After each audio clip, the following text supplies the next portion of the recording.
To my channel नीमाज corner और मैं हूं नीमा। क्या आपने भी अपनी फिटनेस जर्नी स्टार्ट कर दी है? पहला गियर लग चुका है? तो आपके टारगेट तो हो गए होंगे भाई बहुत बड़े बड़े, मुझे तो कैटरीना कैफ जैसी बॉडी चाहिए या मुझे सिक्स पैक ऐप बनाने हैं। आज की इस वीडियो में मैं आपसे बात करने वाली हूँ कि किन बातों को आपको आपके दिमाग में बिल्कुल क्लियर रखना चाहिए अगर आपने अपनी फिटनेस जर्नी स्टार्ट कर दी है। तो सबसे पहली बात, कभी भी कैटरीना कैफ की बॉडी पे या फिर सिक्स पैक ऐप पे फोकस ना करके छोटे छोटे गोल्स को सेट कीजिए। मेरे पास अभी 30 किलो ज़्यादा एक्स्ट्रा वेट है और मैं सोच रही हूँ किस दिन मैं कैटरीना कैफ जैसी बन जाऊँगी। तो ये मेरी बेवकूफ़ी है ना। मेरा गोल क्या होना चाहिए कि मैं 1 किलो वज़न कम कर लूँ, मैं 2 किलो वज़न कम कर लूँ। नहीं, हम सीधे सोचते हैं कि हम तो बिल्कुल कैटरीना कैफ बन जाएंगे या फिर मेरे तो बिल्कुल सिक्स पैक ऐप बन जाएंगे। तो ये हमारी बेवकूफ़ी है।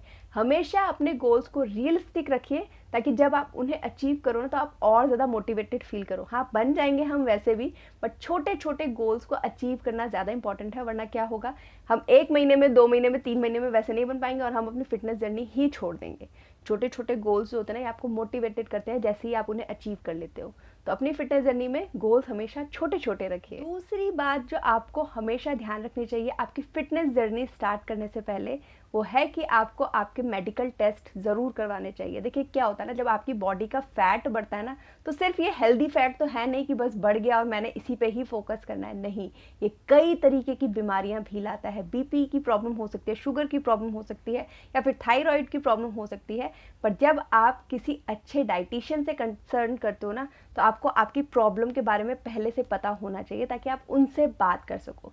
अगर आपके पास आपकी मेडिकल रिपोर्ट्स ही नहीं होंगी, आपको पता ही नहीं होगा कि आपको ये जो फैट है आपकी बॉडी में इसने क्या क्या बीमारियां दे रखी हैं, तो आप किस चीज़ पे काम करोगे? हमारा सिर्फ फोकस हमारे फैट पे नहीं होना चाहिए, हमारी प्रॉब्लम्स पे भी होना चाहिए। तो हमेशा आपको पता होना चाहिए कि आपकी बॉडी में क्या क्या प्रॉब्लम्स हैं। तीसरी बात जो आपको आपके दिमाग में बिल्कुल क्लियर रखनी चाहिए कि रोज़ रोज़ हर 2-2 घंटे में वेट नापने से आपका वज़न कम नहीं हो जाएगा। ये आपको डीमोटिवेट कर सकता है। देखो क्या होता है ना, घर में पनीर की सब्जी बनी है, पनीर में तो भाई प्रोटीन होता है, तो मैं तो 2 कटोरी खा जाऊंगी, बट वो पनीर आपको फैट भी देता है। तो मैंने कल रात को पनीर खाया था, अभी मैं अगर चेक करूंगी वैसे तो मैंने पूरे दिन हेल्दी खाया, तो मेरा वजन कम होना चाहिए। बट क्या है, क्योंकि मैंने पनीर खाया है या फिर कड़ी पकोड़ा में पकोड़ा खाया है, तो मेरा वजन बढ़ जाएगा। तो डेली वेट कभी भी मत नापिए। अगर आप डेली वेट मेजर कर रहे हो ना अपना, तो आपका वेट फ्लक्चुएट होगा और आपको उससे डिसअपॉइंटमेंट होगी। मेरा तो कभी नहीं होता यार, मैं नहीं करूँगी कोई डाइट वाइट फॉलो, ये आपकी फीलिंग आ जाएगी। तो आपने जो वेट नापना है वो 7 से 8 दिन बाद, संडे टू संडे नापो, बट हाँ उस संडे टू संडे में बीच में आपने डाइट को फॉलो करना है। आपने अपनी हेल्थ को, जो भी आप अच्छी आदतें फॉलो कर रहे हो ना, वो सब फॉलो करनी है। ऐसा नहीं होना चाहिए उन 7 दिनों में से 6 दिन तो आपने चीटिंग करी है और फिर बोल रहे हो यार संडे टू संडे नापना था, मेरा वेट तो कम ही नहीं हुआ। 7 दिन अच्छे से डाइट फॉलो करने के बाद आप नापो अपना वेट, आपका वेट बिल्कुल कम होगा। बट डेली डेली वेट करना। और कुछ लोग तो ऐसे होते हैं हर 2-2 घंटे बाद मशीन पे चढ़ जाते हैं और सोचते हैं मेरा वजन कम हो गया, सुबह नाप रहे हैं, दिन में नाप रहे हैं, शाम को नाप रहे हैं। तो इतना नापना नहीं है, आपने वेट को इतना मेजर नहीं करना है।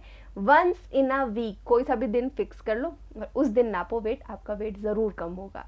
एक बात मैं आपके साथ और शेयर करना चाहती हूँ, जब भी आप कोई डाइट फॉलो करते हो और आपको डाइटिशियन पूरा डाइट बताते हैं ना, 5 बादाम खाने हैं, 5 काजू खाने हैं, इस तरीके से जब वो आपको बताते हैं तो आपने ये ही फॉलो करना है। मतलब 5 बादाम बोले हैं तो 5 ही खाने हैं। हम लोगों के साथ पता है प्रॉब्लम क्या है, 5 बादाम है बट हम खुद ही दिमाग लगा लेते हैं, अरे बादाम तो हेल्दी होता है तो मैं 10 खा लेती हूँ, मैं 15 खा लेती हूँ। चीला तो हेल्दी होता है, 2 की जगह 4 खा लेती हूँ। तो इससे क्या होगा, वो सिर्फ आपको, हेल्दी तो वो है बट हेल्दी चीज़ में भी कैलोरीज होती हैं, ये बात अपने दिमाग में बिल्कुल क्लियर रखिए। तो वो हेल्दी चीज़ आपको अगर न्यूट्रिशन दे रही है तो वो हेल्दी चीज़ आपको कैलोरीज भी दे रही है। तो आपने जितना आपके डाइटिशियन बताते हैं ना, उतना ही खाना है। अगर आप अपना डाइट प्लान बनवाना चाहते हो तो मैं स्क्रीन पर एक नंबर दे रही हूँ, उस पर आप अपनी डिटेल्स भेज सकते हो। मेरे डाइटिशियन आपको खुद कांटेक्ट कर लेंगे। तो आप भी अपना डाइट चार्ट बनवाइए और फॉलो कीजिए। देखिए मैं अगर मेरी बात करूं, मैं तो अपने डाइट प्लान को फॉलो करती हूँ। कई लोग मुझे बोलते हैं यार आप इतना ट्रैवल करते हो, कैसे फॉलो करते हो? तो जी हाँ, मेरे हर ट्रैवल के बाद मैं जब घर आती हूँ, अपना वेट चेक करती हूँ, तो मेरा 1 से 1.5 किलो वजन बढ़ा हुआ होता है। बट नेक्स्ट 1 वीक में मैं अपनी डाइट को बहुत स्ट्रिक्टली फॉलो करती हूँ, तो वो जो वेट बढ़ गया है वो अपने आप एडजस्ट हो जाता है, मतलब अपने आप कम हो जाता है। वरना पिछले 3 महीने में मैं 5-6 ट्रिप कर चुकी हूँ, तो मेरा वेट तो अभी 10-12 किलो बढ़ जाना चाहिए था उस हिसाब से, क्योंकि हर ट्रिप के बाद 1-1.5 किलो वजन बढ़ जा रहा है। तो क्या होता है ना, तो आपने जब भी ट्रैवल करना है तो इस बात का ध्यान रखना है कि उसके बाद जब आप घर आ जाते हो या फिर वहाँ पर भी इतना अटरम सटरम मत खाइए कि बस बिल्कुल जो दिख रहा है मैं वो खा लूँ, ऐसा मत कीजिए। हाँ, घर आने के बाद भी मैं बहुत अच्छे से अपनी डाइट को फॉलो करती हूँ और जो वेट बढ़ गया है उसे मैनेज करती हूँ। हमेशा अगर आपकी फिटनेस जर्नी में आप अच्छे रिजल्ट्स चाहते हो ना, तो एक डाइटिशियन को फॉलो ज़रूर कीजिए। देखो जैसे पिक्चर होती है ना, पिक्चर में हीरो का काम होता है एक्टिंग करना, बट उनसे एक्टिंग करवाता कौन है? अगर एक अच्छा डायरेक्टर नहीं होगा ना, तो पिक्चर में सिर्फ हीरो क्या कर लेगा, हीरोइन क्या कर लेगी? एक डायरेक्टर का काम होता है उस पिक्चर में हीरो हीरोइन से एक अच्छा काम करवाना। सेम वही चीज़ होती है जिम में हर कोई आता है, एक्सरसाइज करता है, क्या खुद ही सब कुछ सब कर लेते हैं? नहीं कर पाते ना। कोई जो हमारे गोल्स हैं जिम में जाके कि भाई मेरे को 6 पैक ऐप चाहिए, तो वो क्या हम खुद ही बना लेंगे? नहीं बना पाएंगे ना, उसके लिए भी हमें इंस्ट्रक्टर की ज़रूरत होती है। हमेशा हमें एक ऐसे सही इंसान की ज़रूरत होती है जो हमें गाइड कर सके। सेम वही चीज़ डाइटिशियन के साथ भी होती है, जो आपको सही जानकारी देते हैं, क्या खाना है, कितना खाना है, क्या करना है। अगर आपकी कोई मेडिकल इशू है तो उससे रिलेटेड भी आपको बात करनी चाहिए आपके डाइटिशियन से।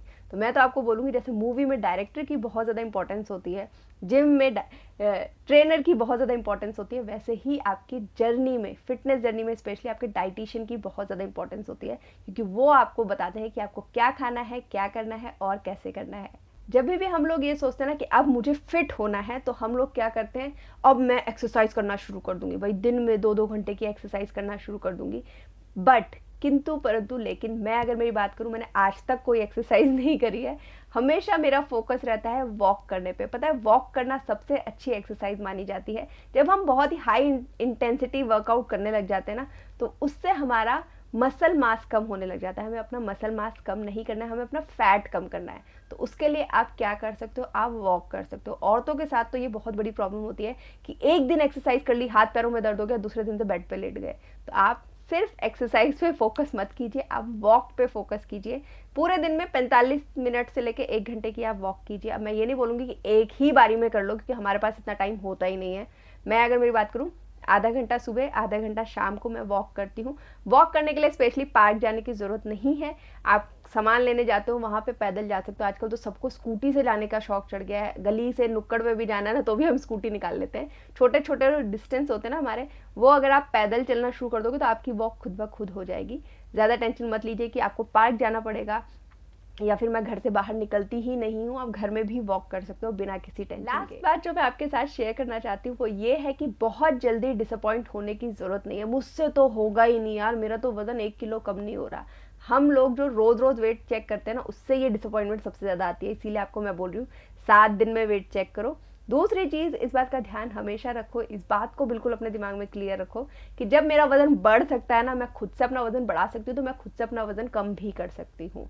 90 दिन का टाइम दीजिए अपने आप को कम से कम। सिर्फ ये सोचना कि यार 1 महीना ट्राई कर लेती हूँ डाइट करके तो फिर मेरा वजन कम हो जाएगा, ऐसा नहीं होगा। कम से कम अपने आप को 3 महीने का टाइम दीजिए। हर एक चीज़ होती है ना, आप कभी भी देखोगे, कोई क्रीम होती है, कोई शैम्पू होता है, उसमें लिखा होता है बेस्ट रिजल्ट्स आपको कितने दिन में मिलेंगे। कोई भी चीज़ आपको ये नहीं बोलती कि पहली ही वॉश में बिल्कुल तुम्हारे बाल इतने से इतने हो जाएंगे, नहीं बोलती ना। हर चीज़ बोलती है कि 3 महीने का टाइम दो, 2 महीने में चेक करना, 1 महीने में बेस्ट रिजल्ट्स आपको मिल जाएंगे। तो आप डाइट को क्यों ये समझ रहे हो कि भाई आपने सुबह सोए हो 100 किलो के और जब उठोगे, रात को सोए हो 100 किलो के और जब सुबह उठोगे तो आप 60 किलो के हो जाओगे? ऐसा कैसे होगा? नहीं हो पाएगा ना। तो 90 दिन का टाइम अपने आप को ज़रूर दीजिए। पॉइंट्स मेरे पास बहुत सारे हैं, बट टाइम इतना ज़्यादा लंबा हो चुका है वीडियो का। अगर आप पार्ट 2 देखना चाहते हो तो मुझे कमेंट करके ज़रूर बताइएगा। आई होप अगर आपको वीडियो पसंद आया है, थोड़ा सा भी हेल्पफुल रहा आपके लिए, तो आप वीडियो को लाइक करेंगे, शेयर करेंगे। मेरे चैनल पर नए हैं तो सब्सक्राइब करके तो ज़रूर जाएंगे ही जाएंगे। Thank you, thanks for watching, bye.